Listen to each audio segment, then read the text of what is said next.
Hi everyone, today I'm going to do this review of this Pandora box. This is a Saga 3D Wi-Fi version, and it comes in two controller format. You can get the ones where they're joined together, but I prefer having the two controllers separate because you're not sitting so close together and you're not jogging each other when you get super excited with playing games. So you can sit separately without knocking each other. This version I bought off AliExpress. I put the link up later, but I paid about 130 euros for it, including the handling charge and custom charge. It was an extra 30 euros, so about 160 euros in total. And it took about a month to arrive to Netherlands. It comes with a 3-meter HDMI connecting cable and a power adapter. And it also comes with 2 spare buttons and a manual. Okay, so let's have a look at this. There are 2 boxes. One is like the main console. The other one's just a secondary controller dummy version on its own. We can see it has 6 buttons. It has the coin button, a play button and start button, and a joystick. Now, let's pick this up and have a look at underneath. There are these suckers underneath, which are good for sticking onto your table or whatever surface you're playing on, but also a pain in the ass when you try to move them. On the back, let's have a look, we have the hold on. We have the power, the HDMI, the VGA, audio, a volume, a settings button, and 2 USB ports and a power on-off button. And onto the side, we have the connecting cable for the other controller. So let's turn it on and have a look at the actual gameplay. Okay, here's the splash screen.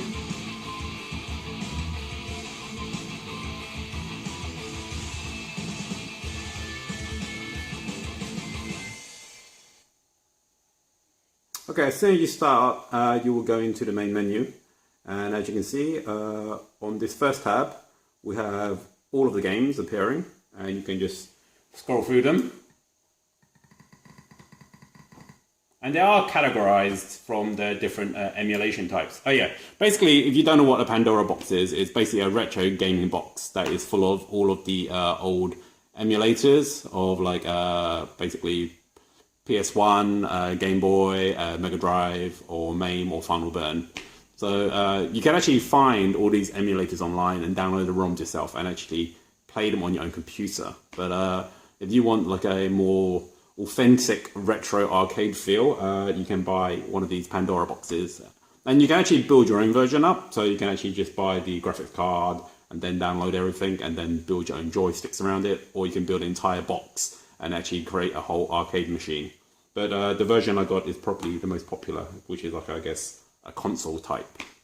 But anyway, on this tab are all the games.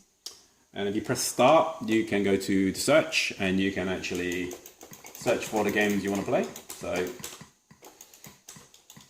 if you type in Street, these are all the Street Fighter versions that are available that I've already pre-installed on this machine. Press start again, you have a recent tab, so these are all the games that you've played, so these are probably your favorites. You press it again, you go to category. Now category has been split by emulator. So on this one, this is the PlayStation Portable emulator.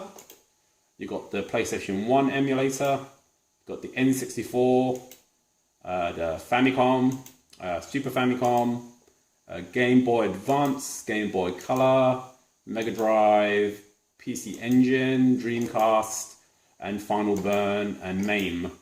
So those are all the emulators. So even though it says on the listing you have like 8,000 plus games, a lot of these will be basically the same game, but different emulation versions. So as I said earlier, we type in Street. You can see that you got Street Fighter Alpha, you got 2 versions of Alpha 2, because this also includes some of the weird bootleg versions that you might see in the arcades. So a lot of them will be duplicates and basically different emulation versions of it. So you don't actually have 8,000 unique games. You have 8,000 games plus all of the duplicates within there. Okay, so that's the menu, that's all there is. Now on the back of the controlling box, there's a settings button. If we click that, it will take you into the settings, and inside here are basically, well, the system settings. You got, let's walk through it. You got key settings, and you have IO tests, and this is just so you can check all your buttons are working. There we go. And you can also do that on controller 2. So you know what the controller is saying. Now you notice there's player 3 and player 4 as well. There are USB ports on the back, and you can plug in control pads. I can't do that though, unfortunately, because all of the control pads I've tried to connect, even though they're recognized, they don't seem to work for multiplayer games. I'm not sure why, if it's because there's some game setting that needs to be set, or my controllers aren't the correct ones. So when you buy the Pandora box, you might want to reach out to the seller, and just to confirm how you can get the 3 and 4 player games working. I've actually contacted my seller, and they're of the opinion that as long as it's recognized, it will work. But I've tried some multiplayer games like Quartet and Final Fight, and it doesn't work for me. It might just be my joypads, but I don't know why. But anyway, we can come out of that. Yeah, so if you actually I'm going to show you. I'm going to plug in one of my joypads that actually is recognized, but I have yet to find a game that actually works on. So when you plug that one in, you go in, whoop, no, not that one, gamepad setting. Do you recognize it? So when you plug it in, it recognizes it as Xbox 360 gamepad. And if you press A, you can change the default settings if you wish, or reset them. You don't have to. And if you look where I'm pressing modify, you can change it to player 3 or 4. Okay, and here's what's a bit weird about my version, is that if I plug this gamepad in, it actually takes over player 2. Okay, and the other secondary joystick doesn't work. So I'm not sure what I'm doing wrong, but whatever. It's very rare that I actually play with more than 2 people anyway. So let's come back out of that. You also got a gamepad utility wizard. That just shows you what the buttons on the gamepad are, standard. Okay, coin settings. This is if you actually want to set up a real arcade machine, and you actually have like a coin slot operating machine, and you can connect that up. So you can actually set that up to basically accept coins. You've got exit mode, long press, start coin, so that's how to exit. Auto exit after 3 minutes, or disable.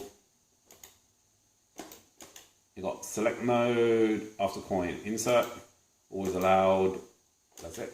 Now, this one's interesting, image optimization. By default, it's disabled, okay? And I will show you this in a second. And you can also change it to HD or scanlines. So if you don't know what that is, scanlines is when they used to use the cathode ray screens, and you get those little lines. So you really want to go full retro, you can use that. But I think normal is actually quite nice. HD doesn't quite work for me. There's like, it just looks a bit strange. I'll show you that later. You've got language settings. In this case, you have English, Korean, Japanese, Espanol, Mandarin, or Chinese simplified, and normal. That's it. Enter game settings.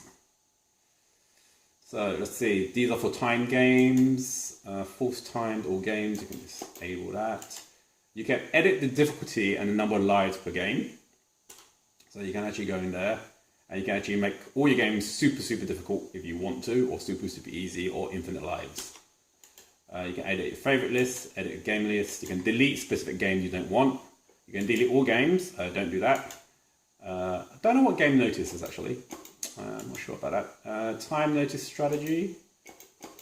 I guess that just for time games. And external games management. I believe you actually connect a USB box stick with ROMs in it, you can actually play them from the actual USB stick. But again, I don't have that, so I can't show you that. Now here's the interesting one. The reason why I bought this version is that this actually connects to a server somewhere, and you can actually download other ROMs. So this is the main selling point of this Wi-Fi version. So we go in here, we have a very simplified menu, and you can actually select games. You can choose the type of game, the emulator type. Okay. You can search for specific games you want to type them in. So let's have a quick look. So these are all the Street Fighter games out there that are available to download. And as you can see, there are multiple versions of 1, 2, 3, EX, Alpha, 0. The crossover types. And there are multiple versions for all the different emulators. So you can select the one which you prefer.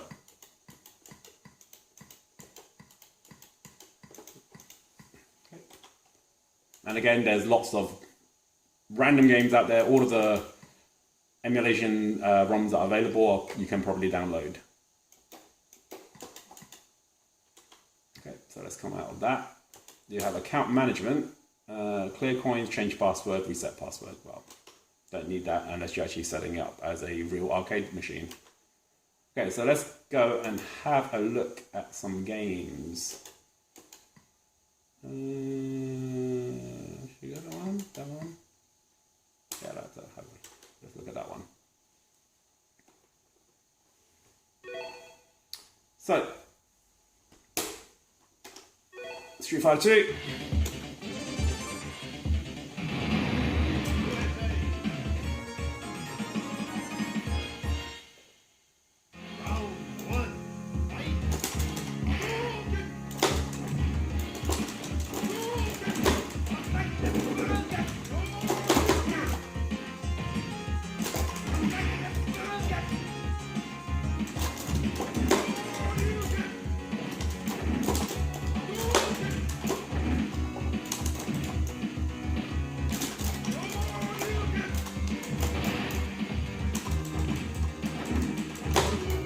Okay, so this version I think is the one with scanlines in. Okay, so I'm going to change over to the other one. Yeah, that's scanline version. So let's change to the HD version. Okay, let's go in again, and you can see the difference in the way basically the graphics are rendered. So the scans are gone. It's much cleaner, but it looks a little bit strange to my eyes. It looks like it's a bit blobby, you know? And it looks a bit blurry, some of the graphics. It will play the same, but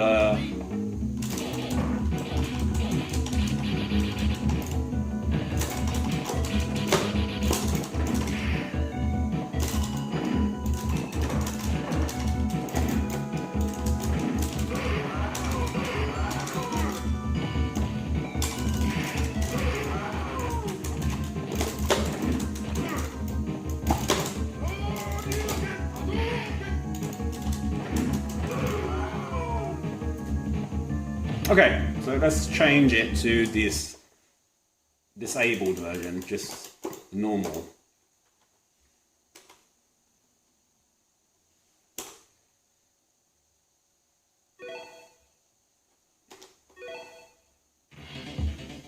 See, the graphics here look a bit more pixelated, and I guess this is all personal preference. From my personal view, it looks better this way.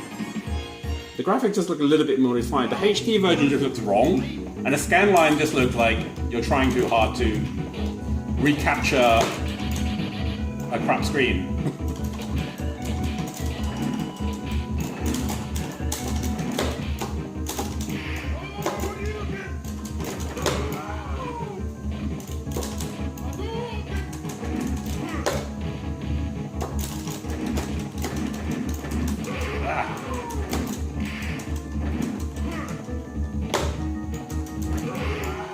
Ooh, close. Anyway, that's my personal take on this, that the disabled version doesn't look the best. The HD just looks a little bit wrong. Scanline just doesn't make sense to use it unless you actually use it. Yeah, just why are you doing that? Okay, so other interesting things. Let's get out of here. Let's do, yeah, I'll show you the save function on this. So this is Bomberman, one of my favorite games as a kid. Mainly because on the 4-player battle mode, it was great to actually kill all your friends.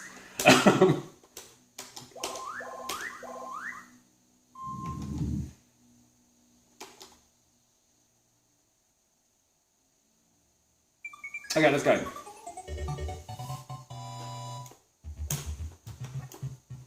So what I'm going to show you here is this.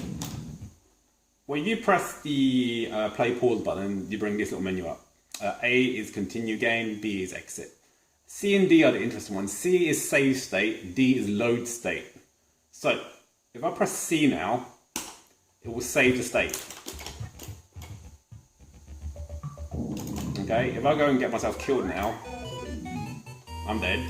But if I press pause, I can actually go load state, and it will bring it back to the exact same point where I did the save state earlier, which is great if you want to finally complete all of those games that you could never complete as a kid, but you didn't have enough money to continue. Only thing you need to realize is this.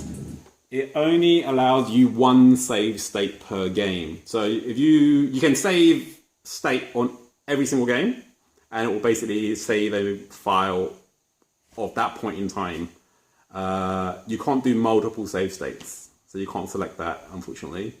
Also, you're playing games which actually have an inbuilt save state, like roleplay games, let's say Final Fantasy or Secret of Mana. You save 3 save states. When you revert using this menu, all of those save states will also be reverted to that point in time, which is a little bit of a pain to actually do, but just something to be aware of. Okay, so I think that's pretty much it for this. Yeah, basically if you want a retro gaming console, this is a pretty good one. This is probably about 6 months old, so I'm pretty sure there's a new version of this out every few months. So check it out from the link below. Apart from that, if you've got any questions, let me know. I actually have a question, is how do I figure out how to get the multiplayer games working? But I haven't figured that one out myself. But if you do, let me know. Otherwise, have a good day. See you later. Bye-bye. Here's just a clip art of the difference between the scanlines, HD, and default graphics.